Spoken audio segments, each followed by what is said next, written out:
నియోజకవర్గంలో ఎమ్మెల్యే బొజ్జల సుధీర్ రెడ్డి దూకుడు పెంచారు. పలు ప్రభుత్వ హాస్టల్స్ లో ఆకస్మిక తనిఖీలు నిర్వహించారు. విద్యార్థులకు అందిస్తున్న మౌలిక సదుపాయాల గురించి విద్యార్థులను అడిగి ఆరా తీశారు. హాస్టల్లో నివసిస్తున్న విద్యార్థుల వివరాలను ఉపాధ్యాయులను అడిగి తెలుసుకున్నారు. 6 నెలల్లో ప్రతి ప్రభుత్వ హాస్టల్ వసతి గృహాలను కార్పొరేట్ తరహాలో మారుస్తామని హామీ ఇచ్చారు. ప్రతి విద్యార్థికి సదుపాయాలు అందే విధంగా చర్యలు చేపడతామని బొజ్జల సుధీర్ రెడ్డి స్పష్టం చేశారు.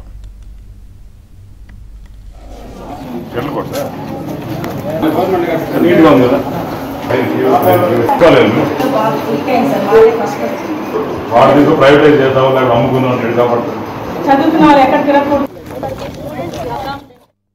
5 సంవత్సరాలు ఈ ఎమ్మెల్యే గాడిదలు కాస్తున్నాడు అని అడుగుతాడా. ఈ వచ్చిన డబ్బులన్నీ ఏమైనాయి?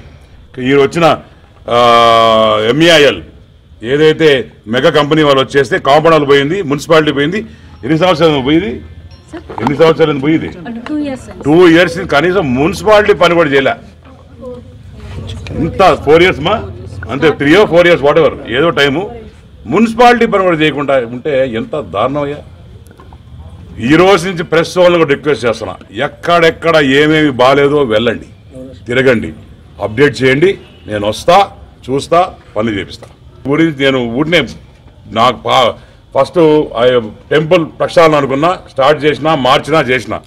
నెక్స్ట్ మున్సిపాలిటీ అనుకున్నా, టేకప్ చేసిన, క్లీనింగ్స్ అన్ని స్టార్ట్ అయినాయి. 30% అయింది, ఇంకా 70% ఉంది చేసేదానికి. లైట్లు టేకప్ చేసిన, ఎలక్ట్రికల్ డిపార్ట్మెంట్తో మాట్లాడినా దగ్గర ఓన్లీ 15% 10% వరకు లైట్లు వేసినారు. ఇంకొక వాళ్ళ అన్నిటి టైం బౌండ్ పెట్టినాను, దీనికి కూడా టైం బౌండ్ పెడతాను. 6 నెలల్లో ఈ school one of the top corporate school లెవెల్స్లో చేసేదానికి మన కజారియా నుంచి గ్రీన్ పై నుంచి సార్ గ్రీన్ ప్యానల్ నుంచి వచ్చారు. వాళ్ళని కూడా తీసుకొచ్చాం, వాళ్ళని ముందు పెట్టుకుంటున్నాం.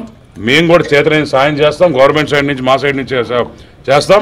స్ట్రక్చరల్గా రూమ్స్, దాని తర్వాత వీళ్ళందరూ కూడా ఉండి మన లోపల ఇంటర్నల్గా ఏమైతే పడిపోతున్నాయో అవన్నీ కూడా నాకింగ్ చేసేసి అవన్నీ కూడా ఫినిషింగ్ చేసి ఇవన్నీ కూడా కార్పొరేట్ లెవెల్ చేసి 6 monthsలో ఈ స్కూలు రూపులేఖ మారవ